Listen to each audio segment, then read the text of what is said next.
the only thing that keeps America and Israel from bombing you, invading you, murdering your leaders, assassinating your is like nuclear weapons. Why is North Korea still there, but Iran falls, Syria falls, Libya falls?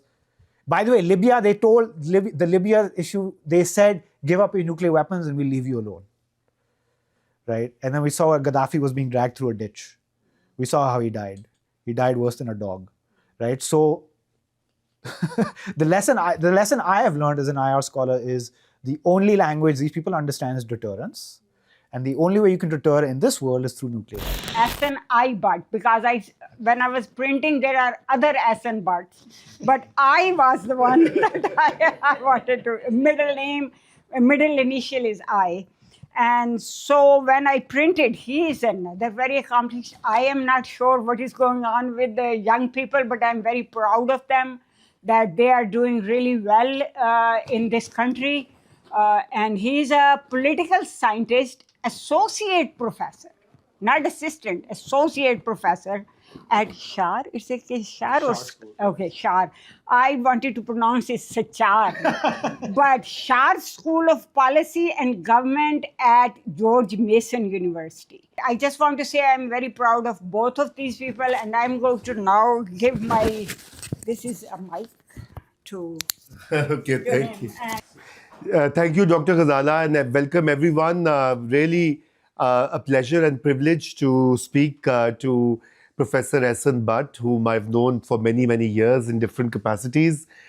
His elder brother, who was an accomplished artist, was actually my friend, and then through him, we got to know Ahsan, who was the younger brother, but since then, Ahsan has really accomplished a lot. Dr. Ghazala introduced his credentials, and he has a long list of publications, teaching, scholarship, and has really made his place in this very competitive environment in Washington, D.C., in the academy as well, where you don't find many Pakistanis, and it's a matter of pride as well that he is doing so well and at such a young age. So we were planning to do something on Iran, and we kept on talking about who should we invite and who to get for this discussion. And then I thought of Ahsan, because I thought that the many views of the older generations we know, the professors here from Pakistan or Iran or Middle East or Central Asia, we know them, but Ahsan brings in a fresh perspective, something from his research. IR is his major subject, and along with public policy. And what we also wanted to explore was that, while Pakistan's role in forging diplomatic relations between engaging in diplomacy with Iran and US is being celebrated. It's called the Pakistan's global moment. But there are many questions as to what will happen back home. Will that change the real problems that Pakistanis face? The power sector failure, load shedding, poverty, economic decline, insecurity, terrorism. And but we've also wanted to, at the same time, understand how far Pakistan has played this important role, and why has Pakistan become such a central arbiter or a mediator in this conflict. So I would request Ahsan to maybe speak for 10, 12 minutes, and then we will follow up. I have a few questions, but then I'd rather that all of you get engaged and ask him questions, and he will address them. So over to you, Ahsan. Thank you. All right. Well, first of all, I want to thank Raza and Ghazala for having me. I really appreciate it. I would make a minor correction. You guys keep saying old and young and new and fresh. I'm 42 years old. I have a white beard now, so I think I get counted as old as well. So I appreciate... Yeah, you're getting there. Yeah, I think I'm there. I'm past there. But I appreciate it a lot, and thanks for coming on this Sunday. So as Raza mentioned, I'll talk a little bit about the war and Pakistan's role in it, where we might go from here, and then happy to field questions on this topic. So my comments are going to be sort of divided into three sort of topics. One is sort of why this war happened. The second is sort of Pakistan's role, especially in sort of the mediation. And then the third is sort of where do we go from here, focusing more on the IR aspect, but then I can sort of maybe say one or two sentences about domestic implications in Pakistan. So why did this war happen? Where did it come from? I'll sort of talk about three different levels. At the narrowest and most immediate level, this war happened because Bibi Netanyahu and the Israeli right wing, which is really essentially all of Israeli society at this point, wanted it.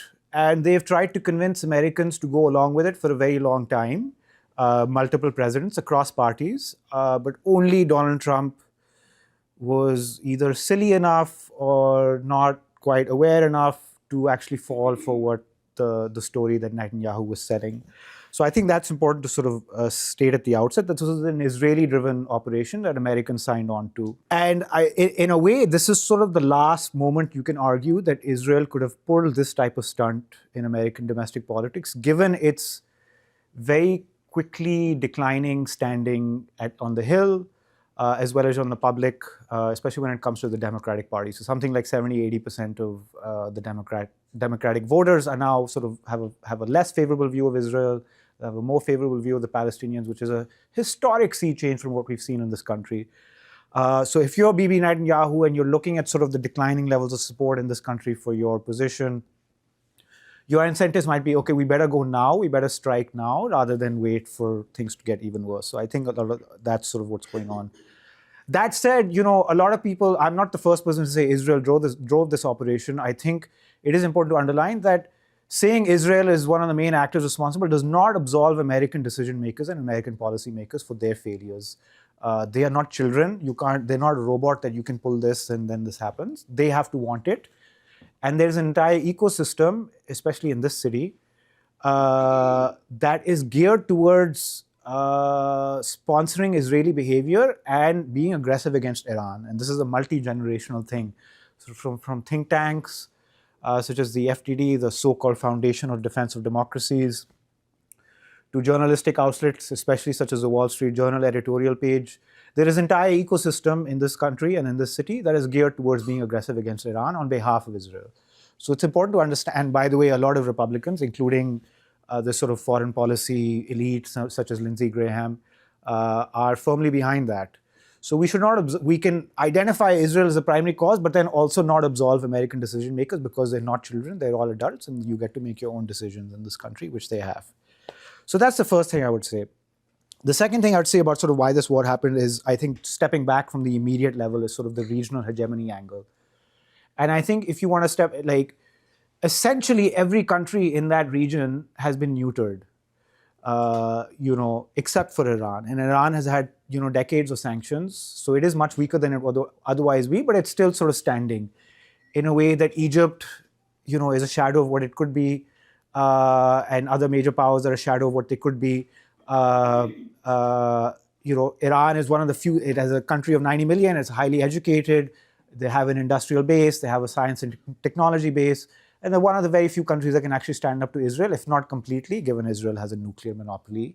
But they can at least at one level stand up to Israel in a way that other countries cannot. So that's another sort of, if you are interested in regional hegemony and you have a nuclear monopoly, which Israel does, you want to take care of every last sort of possible threat to your standing in the region. And so the only country that's really left in that region is Iran. So that's another sort of angle at the sort of regional level.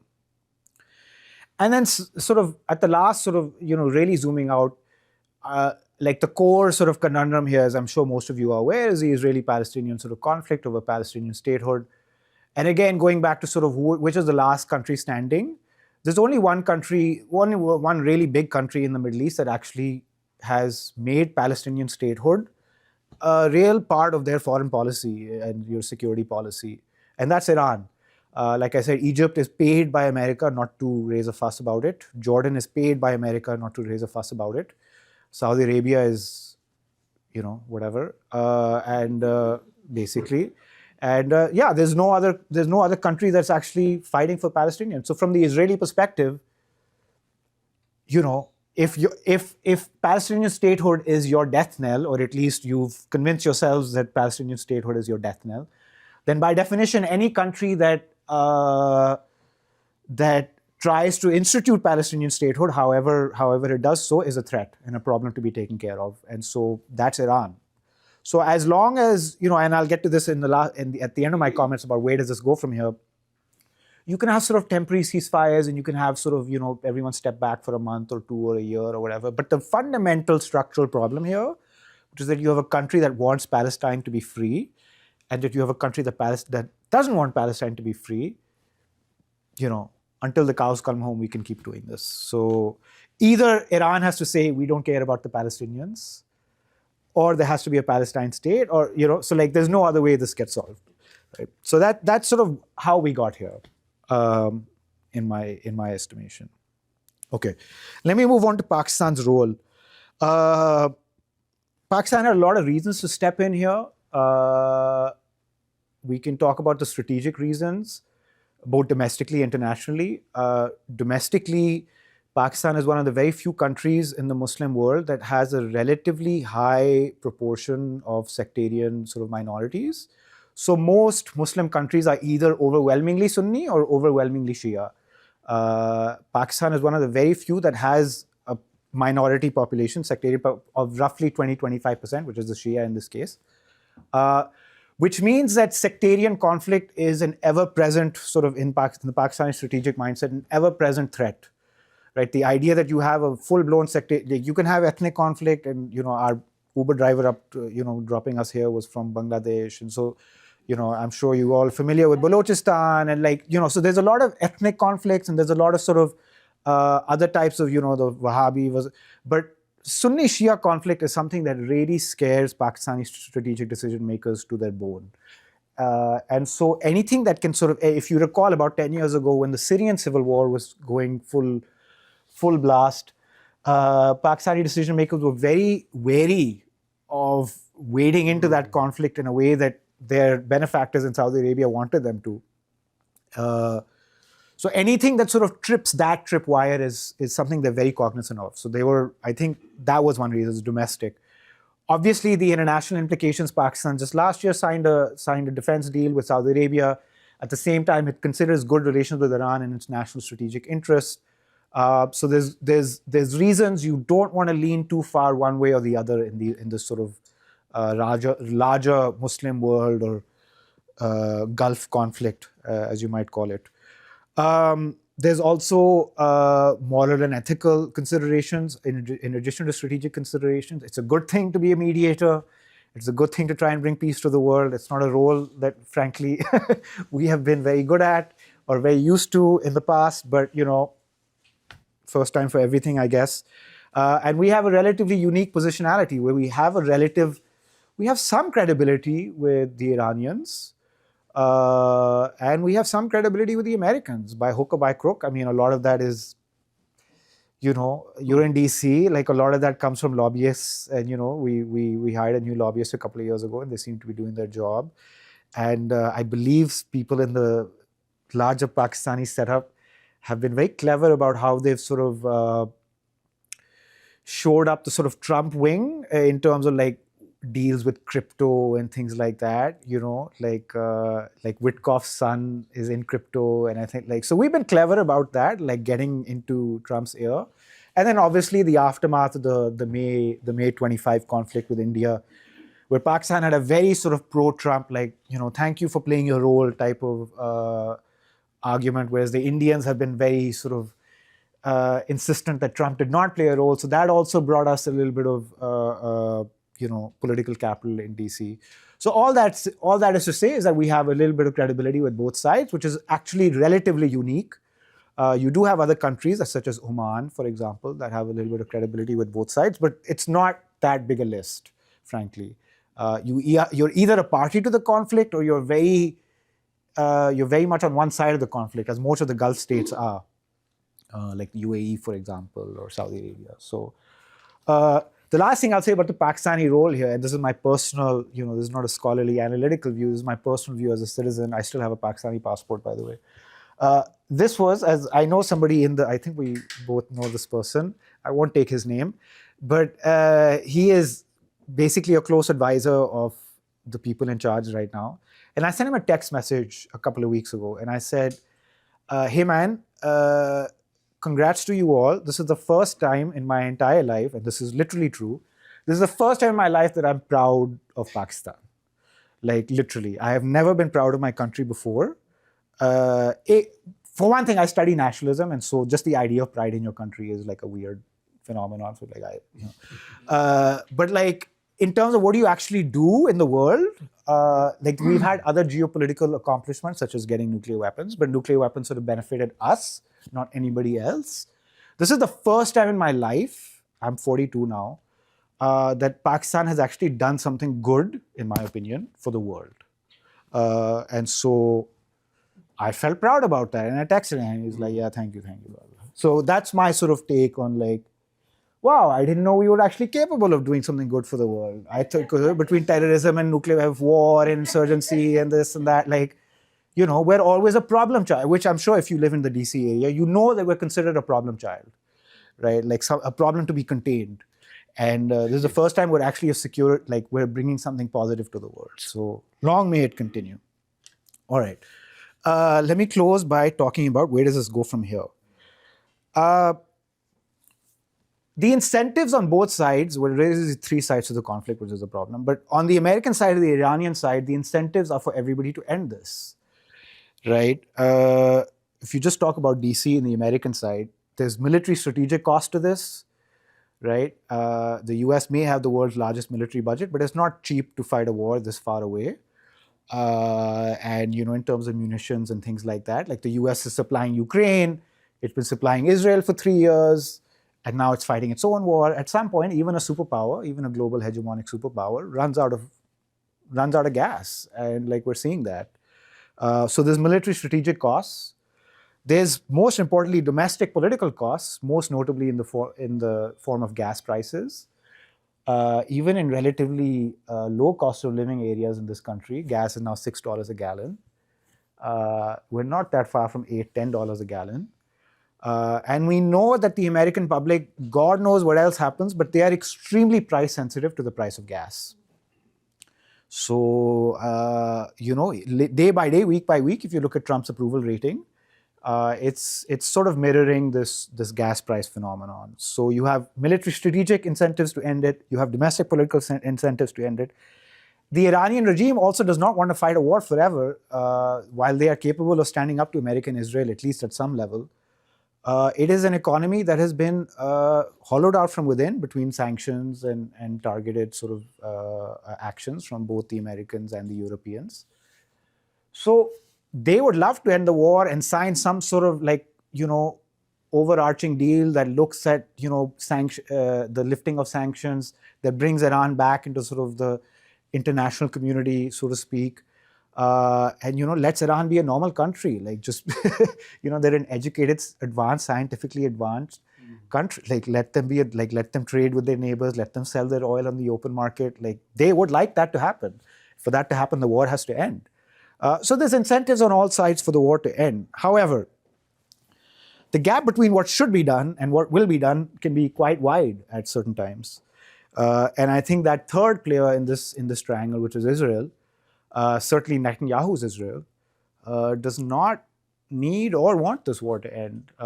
As long as they feel like as long as they're fighting, Iran is off balance, as long as the people in this room, the American taxpayer, is footing the bill. Like people wonder, like, how the hell is a small country that's like that big on the map able to like bomb and invade? Because the American taxpayer sponsors it. So, like they can keep going as long as we keep going.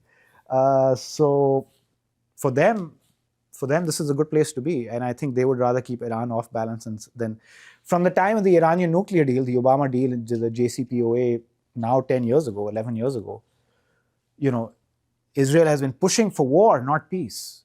And so they're very happy. Right now, you're seeing, we're really getting to the weeds here, but part of Trump's negotiating team now includes a representative from the FDD, the aforementioned FDD, the Foundation for the Defense of Democracies, which is such a nice sounding name. Who wouldn't want to defend democracy? But actually, the FDD is a far-right think tank that sponsors Israeli behavior. So they have someone from the FDD now on the negotiating team. So obviously, if you're looking at reading the tea leaves, you're looking at a country that it seems more favorable to the Israeli position than signing some sort of ceasefire. All of which to say, and this is where I'll stop, like there's incentives for the big players in this country, in this conflict to stop, But given that Israel is one of the 3 points of this triangle and they don't want to stop, you can probably see this continuing to go. The last thing I'll say, I know you want me to talk about sort of the domestic implications for Pakistan. The one thing I'll say is I don't see a strong connection between what Pakistan is doing in the international stage and what Pakistan is doing in the domestic stage. Like I said, this was the first time I ever felt proud of Pakistan doing something. By definition, that means that Pakistan is doing a lot of things which I'm not proud of in the domestic sphere. That includes authoritarianism, locking up dissidents, and so on. I know people who've been locked up, lawyers who sent a tweet and are now in jail, I think, for 70-something days now. More than that, no, 100 days. 100 days? Okay, my bad.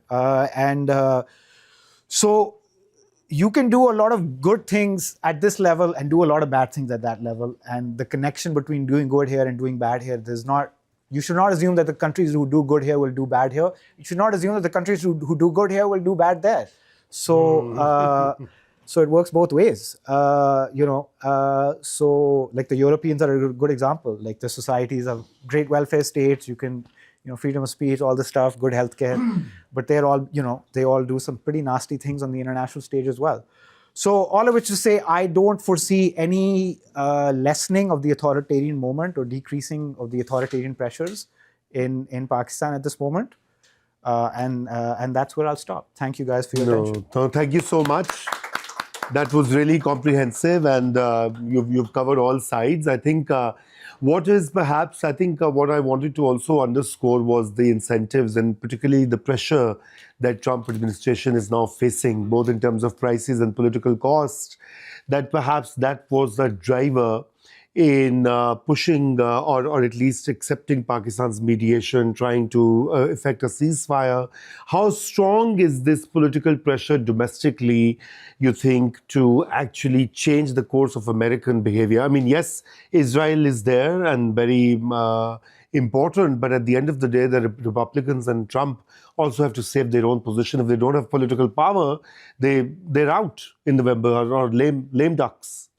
Yeah, I think that's the central question at the heart of American politics right now. You're right that there's sort of two wings within the right wing. Forget the Dems. Within the right wing, there's sort of two thrusts, right? One is a sort of, on the one side, you have sort of the gas price pressure, and also sort of the paleocon, the Tucker Carlsons of the world, and so on, who look at America's relationship with Israel, and they sound a lot like someone like me, right? Like, wait, why is this happening? Why do we back Israel? It's a genocidal apartheid state, And so you're starting to see the intellectual wing of the Conservative Party also push back, along with the sort of pocketbook pressure of gas prices. So that's one thrust.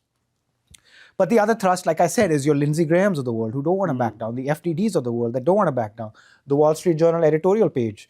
So which of these two coalitions wins, I think, is sort of to be seen. The one thing I'd say is Trump is so, like, it would be one thing if this was like a normal, rational, sort of someone that you can say, okay, is going to count the costs and he's going to count the benefits. And then, even if you disagree with what the costs are, what the benefits are, you can see some sort of calculation going on. But this guy is so erratic and so unpredictable and so untethered to like normal modes of like decision making of like cost versus benefits that I really have no clue. Like he can decide, like, and just his tweets or his Truth Social posts are in, because sometimes he says he wants to cut a deal, sometimes he says he's going to destroy the civilization, and those are sometimes in the same night. Yes. Right. Yes. So.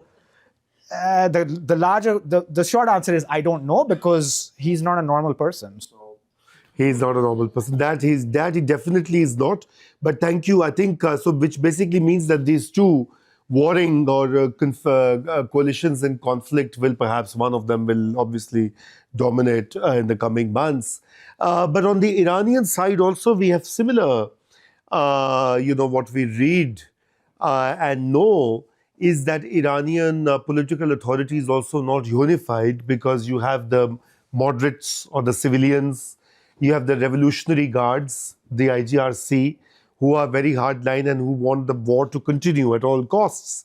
And then you have the Iranian people and other groups who are somewhere maybe in the middle. And this kind of power struggle is also ongoing within Iran. yeah. And where do you think that would lead to? Because Iran has obviously suffered far more than America. Yes, the gas prices have gone and Trump will become a lame duck. Trump might get impeached, but Iranians have suffered billions of dollars of loss in infrastructure. And this blockade is going to starve some of the sections of the population. So ultimately, do you think that the Iranian domestic politics will lead to some kind of a compromise with America? Yeah, I mean, the first thing I'd say is, yeah, you're absolutely right to note that the costs of this war have been disproportionately borne by Iranians, right? We talk about gas prices here, which is, yeah, obviously it sucks to pay $8 a gallon rather than $5 a gallon, whatever the case may be. But, you know, MIT and Harvard are still standing. You know, their MIT was bombed, right? NIH, National Institute of Health, is still standing. Their NIH was bombed, right? You guys are parents here. Girls' schools are still standing here. 200 girls died the first day of this war. So yeah, they're paying the cost of this war, and it's very easy for us to sit in, you know, a place like here and be like, you know, but they're the ones actually facing it. So absolutely, granted. I actually think the Iranians are much more unified now than they were 3 months ago. The ironic thing is 3 months ago they were facing a domestic uprising, and that in a different universe could have ended up this way rather than that way. But in wartime, it's very hard. Either you have a very weak regime, in which case a war is going to, you know, so if you're going back to World War I and the Russian Revolution or whatever, right, the collapse of the Russian state in World War I, which, by the way, is at the end of the war, not at the beginning. So either you have that, but in most cases, the regime is going to be strengthened by war, not weakened, because now you have what we call the rally around the flag effect, which is, as the name suggests, hey guys, we're in this together. You and I can have differences, you and I can have differences, but if the war is coming from there, we have to stick together, and then after they're gone, we can deal with whatever, you know, liberalism and whatever. So we've actually seen a sort of cohesion, I think, a greater cohesion rather than a greater sort of fractionization of the Iranian regime and its elites. Just a couple of days ago, we saw sort of so-called moderates and so-called radicals sort of come together. And that's a very predictable consequence of war. I mean, imagine if somebody was launching war in America. It would be much more conceivable that Democrats and Republicans would say, okay, listen, guys, I know you want 30% taxes, we want 20% taxes, but for now, let's figure out the external invasion, and then we can argue whether it should be 25 or 28%, right? So, like, that's sort of what's going on, and that's not surprising. When you are attacked from another country, you will unify, and that's exactly what we've seen here. And the ironic thing is, both from the Israeli perspective as well as the Trump administration perspective, the central aim of this war was regime change.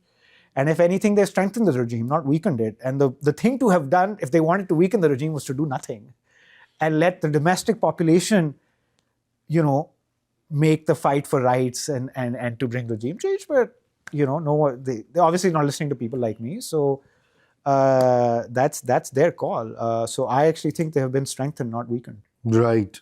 So, okay, these two areas, and my final thing that I'd like to discuss, with you is the rise of Field Marshal Asim Munir. Of course, a central theme of Western media, Pakistan's domestic politics. And obviously, you know, he's this man 3 years ago, a politician was, taking out a long march to stop his appointment. Then after a year, they wanted to do a mutiny within the army to get him fired. And tables have turned, in a way, for his fortunes. And a lot of people are, saying different things. You know, his opponents say he's being an American lapdog, lackey, like Musharraf, like Zia, like Ayub. His supporters say, no, he's a man of action, he's a man of destiny, etc. What is your assessment in Asim Munir's placement at this very moment and his ability to bring these different warring parties on table and earn this trust in such a short time by Iranians who have been skeptical of Pakistan, and by the Americans who've called us double-dealing, what problem child, jaise aapne kaha. So, etc. So, their tables have turned a bit. Yeah, very much so. I like I said, I would distinguish the Asim Munir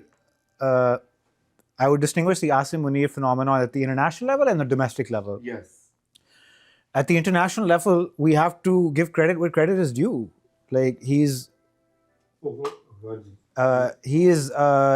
done a lot for Pakistan at the international level. We have to recognize that. The conflict with India last year, which could have gone very differently. There is a universe in which that could have gone very differently, and both the military strategic side of how to deal with India and the air power and this and that, drones, blah blah blah, but then also the triangle of diplomacy, calling Marco Rubio at a particular moment, not at this moment. When the Indians are here, then you call Marco Rubio, but when they're here, we don't. That game, like, you have to give him credit. That could have gone very differently. I think all you have to do, I'm sure a number of you might know some Indian policymakers as well in this city.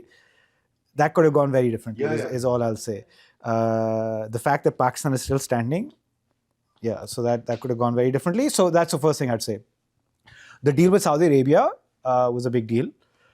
Even though we're still sort of figuring out what exactly entails. Did we promise them a nuclear umbrella? Did we not? The details are a bit unclear.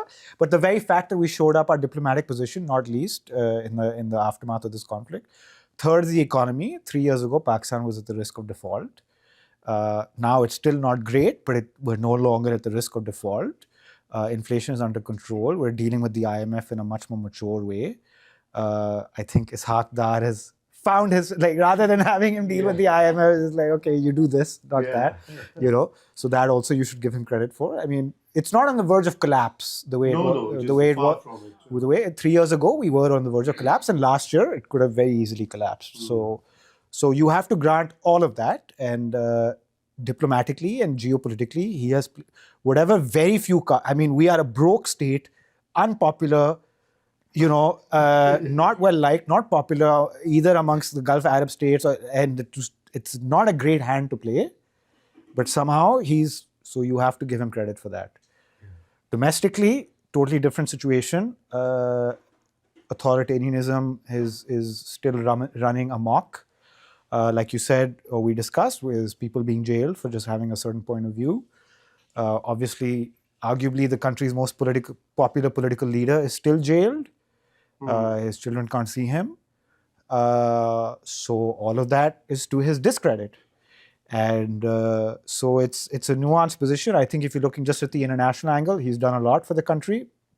If you're looking at it from the domestic angle, he is no different to any of the other military dictators we've had, and in some ways arguably worse. And I include both the official sort of, we had civilian leaders from, 2008 to 2019 or whatever, and even amongst those, the Bajwas and the Rahil Sharifs of the world, he's behaving very similar to them in terms of locking up opponents, clamping down on media, clamping down on the judiciary. So both those things are true. He's done a lot for Pakistan at the international stage, and he's clamped down on democracy and free expression and political dissidents at home, and both those things are true. Okay, thank you, Ahsan. I mean, I can go on and on, but let's open it up for our all the people who've shown up on a Sunday. So please, आपके आपके सवालात, comments जो भी हैं, आप ahsan से पूछ सकते हैं, बिल्कुल. अगर कोई, welcome Marvi, our friend is here. Ji, Dr. Ghazala, पूछें आपका, बिल्कुल. You have the right to right of first. So it means that Iran is supporting Hamas and Hezbollah. I don't know about Hamas, but certainly Hezbollah, not Hamas.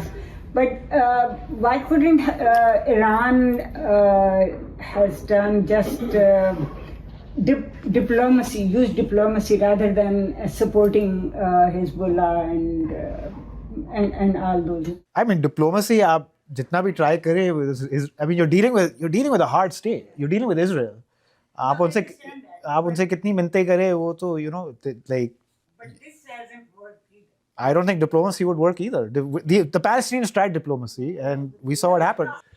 One is sort of the support of military proxies such as Hezbollah, right? Versus what they're doing domestically, and we'll talk about the sort of Pakistan angle. They support Hezbollah because like I said, you have to fight fire with fire, right? Like you can't have one side with nuclear weapons that functions on colonialism and apartheid and genocide, and the other side just signs papers and says please and thank you. Like that's not, So if they're coming with the guns, you got to come with the guns, or you're going to get swallowed up. And I think the rest of the Middle East, we've sort of seen that happen. So leave that aside. If your point is Iran is not a perfect actor, or Iran is a deeply imperfect actor, I agree with you 100%. If your point is Iran is responsible at least partially for some of the domestic conflagrations that we've seen in Pakistan, including, by the way, sectarian conflict since 1979, 100% agree. Both Iran and Saudi Arabia have sponsored both military as well as political activity in Pakistan for 40 years. And that should be granted. And you're 100% right that Iran domestically is a deeply imperfect and authoritarian state. That, like I say, you're distinguishing between the international and domestic. International, even if they're doing like the thing, that, even if they're standing up to the bully internationally, which they are, domestically they're the bully. And they murdered, I don't know, the FDD says 30,000 people. I don't think they actually murdered 30,000 people, but they certainly murdered thousands of people just this year, right? Say again? Yeah. And so they are also an authoritarian state. I would not like to live in Iran. So is Saudi Arabia, by the way. I know my wife would not like to live in Iran. So, it's not a good, I agree with you that they're a deeply problematic, deeply authoritarian actor. So we can grant both of those things to be true.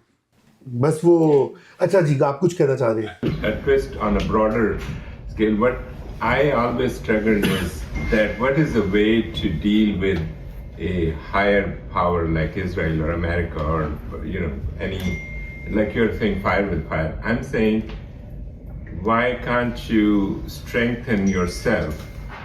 So in the context of Pakistani or Muslim American society, we should strengthen ourselves more and get to a point where we can contribute millions to, PACs or something, if that is the way to go, rather than picking up small fights on books or gays' rights or this and then and consuming our energy there, rather than spending that energy and using that energy in strengthening ourselves. Yeah. I think China would be an example that comes to mind, because their leader can think, oh, there are so much injustice going on that side and America is doing this, let me fight America. Yeah. But they're trying to strengthen themselves, and to a point where people can say, okay, take Hong Kong, that's your, or Taiwan or whatever. Yeah, so that's a great question. So your question had sort of two elements to it, which I think it's important to distinguish. One is the country itself, like the state itself, the state of Iran or the state of China, and what their views is. And then I heard you talking about sort of the domestic politics here and contributions and so on. So let's talk about each. If we're talking about domestic contributions, donating to PACs, being a real political influence, I agree with you that that's the way to do it. The only way to advance in American democracy is money. That's a fact, right? The Hill will respond to donations. So that's just the way it is. So, and we have seen in the last few years somewhat of a trajectory where I think people who either, I think of myself as someone who cares about Palestinians, I don't consider like a Muslim American per se, because obviously my religious beliefs are not like so typical of most Muslim Americans, but certainly I bleed for the Palestinians and I care a lot about that issue. So the way I would frame it is, if you care about that issue, the way you have to do it is money and PR. And so we're seeing that, especially at the grassroots, maybe not at the Senate level, but at the House level, and certainly at the state Senate and state House levels, you're starting to see some of that, especially some of the backlash to AIPAC, especially when we talk about things like the Democratic Party. It's now become a symbol of pride that you take $0 from AIPAC. And if you've taken AIPAC money, it's becoming a political sort of millstone around your neck. So there has been some organizing, and we've seen, in my opinion, some very clever, maximize your part, like the Michigan element, Michigan is a very important state in presidential electoral. It's very hard to win a presidency without winning Michigan. And the Muslims of Michigan, especially the Lebanese American population, has done a lot to say, if you're not going to do this, we're not going to vote for you. Like, we don't care about climate change, about blah, blah, blah, blah. If you want our vote, you got to stop doing this. And Michigan, so like Kamala Harris, Joe Biden, all these people, I think, got the message. One way or the other. Now, you can say the cost wasn't worth it. Gaza. We have to live in ice. We have to live in a country with ice and climate, blah, blah, that's the bargain they made. So I think we've seen a trajectory there where people are starting to recognize that's how American politics works and that's how you have to do it. Or the flip side is you're talking about the states themselves and make themselves stronger. I think that's exactly what Iran has tried to do, right? China and Iran are not comparable because China is a superpower, right? Iran is at best a regional power, right? There's 2 superpowers on this planet, arguably 3 if you count Russia, but certainly no more than 3, right? America, China, Russia. Really, it's just America and China. So that's a different level, right? If you come to the regional power level, that's where you get your India, Israel, Germany, Japan, Brazil. That level, that's Iran's level, right? And Iran has tried its best. When you talk about making yourself strong, what are you talking about? Like, try to grow your economy, try to have like an educated base. Like, 70% of their like technical school graduates are women or whatever. So like they do all that, but obviously enmeshed in this global conflict, the sanctions only allow. Iran. Yeah, they've boxed them in. There's only so much you can do to make yourself strong in such a world. और जितना वो कर सकते थे उन्होंने किया है, but like beyond that, they do. That's why the removal of sanctions has been such a big target for them through the JCPOA. Like that's what they were negotiating with Obama in 2015. Is like, hey, bro, if we do this, then you have to remove the sanctions. That's all they've cared about for 30 years. So, in fact, they care more about the sanctions than nuclear weapons, actually. And finally, to your point of how do you make yourself strong, I think if I was advising Iranian leadership right now, I would say you have to get nuclear weapons as soon as possible. Like, can you do it by Tuesday? Do it by Tuesday. Because, like, that's frankly the only thing that keeps America and Israel from bombing you, invading you, murdering your leaders, assassinating is like nuclear weapons. Why is North Korea still there? But Iran falls, Syria falls, Libya falls. By the way, Libya, they told the Libya issue, they said, give up your nuclear weapons and we'll leave you alone. Right? And then we saw Gaddafi was being dragged through a ditch. We saw how he died. He died worse than a dog. Right? So the lesson I have learned as an IR scholar is the only language these people understand is deterrence. And the only way you can deter in this world is through nuclear weapons. So if you don't want nuclear weapons, you better figure out what else you can do.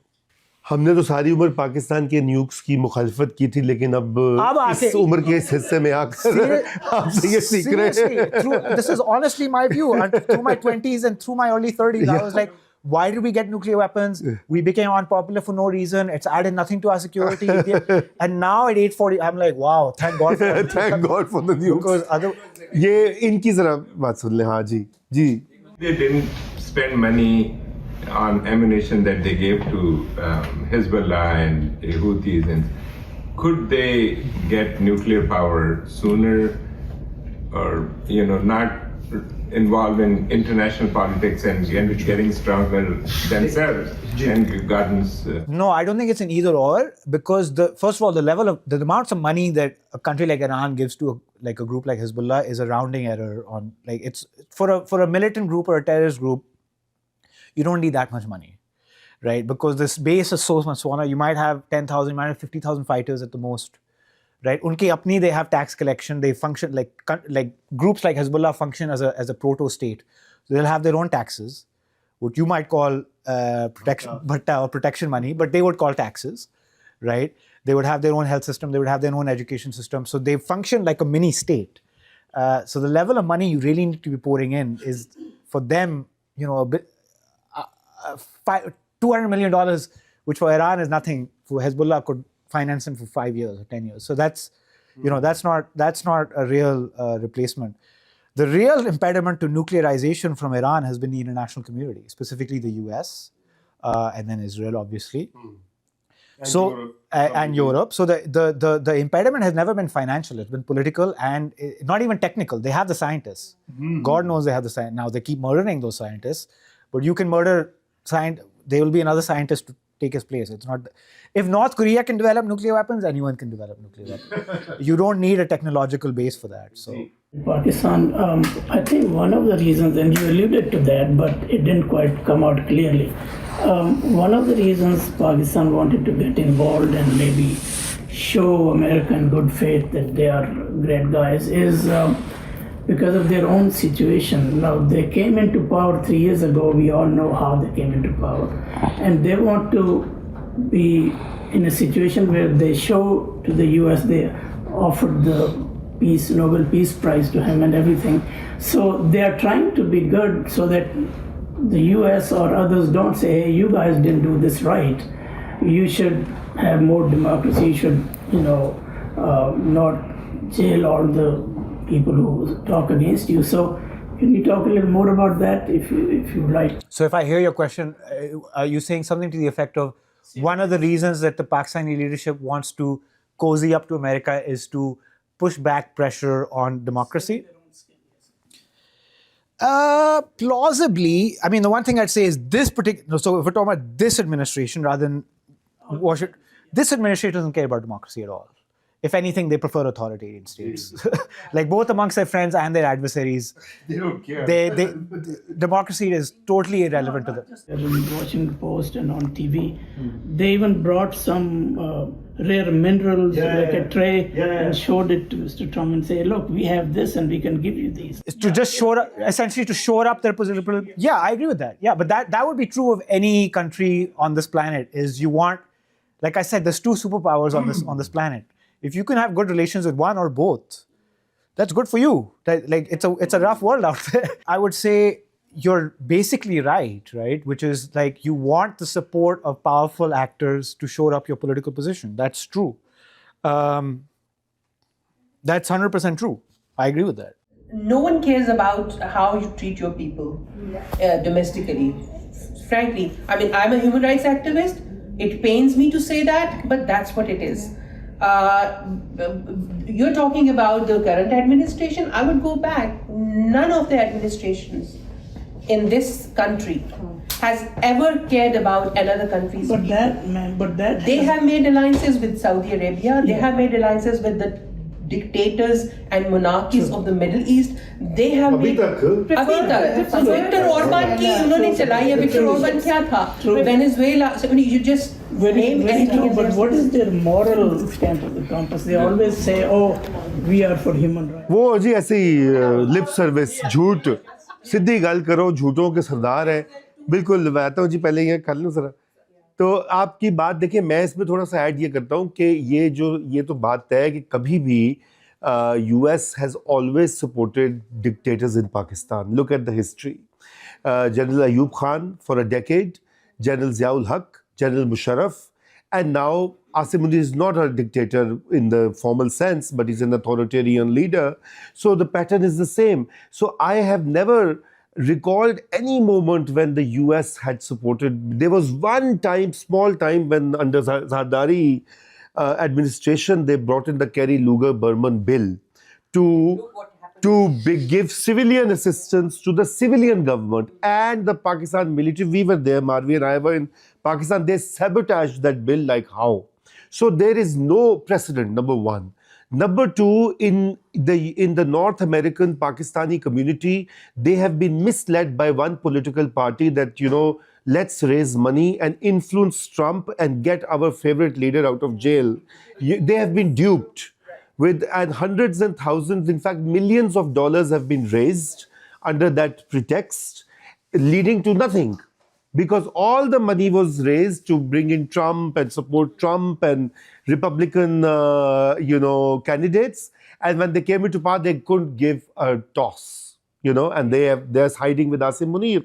So, ये strategy हम लोगों की flawed है जो उन्होंने बात कही थी कि हमारे जो कॉजेज होते हैं पाकिस्तानी अमेरिकन के वो जो रैली करते हैं बिल्कुल गलत घोड़े पे बैट लगाते हैं ये जो घोड़ा जिस पे उन्होंने सारी अपनी रेस में जुआ लगाया वो हार गए क्योंकि ट्रंप को तो कोई नहीं निकाला एक जुमला नहीं कहा उसने उस लीडर के हक में जिसके लिए सब कुछ किया गया जी I was just gonna say, that's so weird. Record हो रहा है, नीचे गालियों का तूफान आ जाता है. मिशिगन के मुस्लिम्स की बात की तो वो भी ड्यूप इसी तरह से हो गए, उन्होंने उनको भी ट्रम्प के, हाँ बिल्कुल Yeah. ये है. अच्छा तुम पूछो फिर वो बैट साहब पूछो. नहीं तुम पूछो.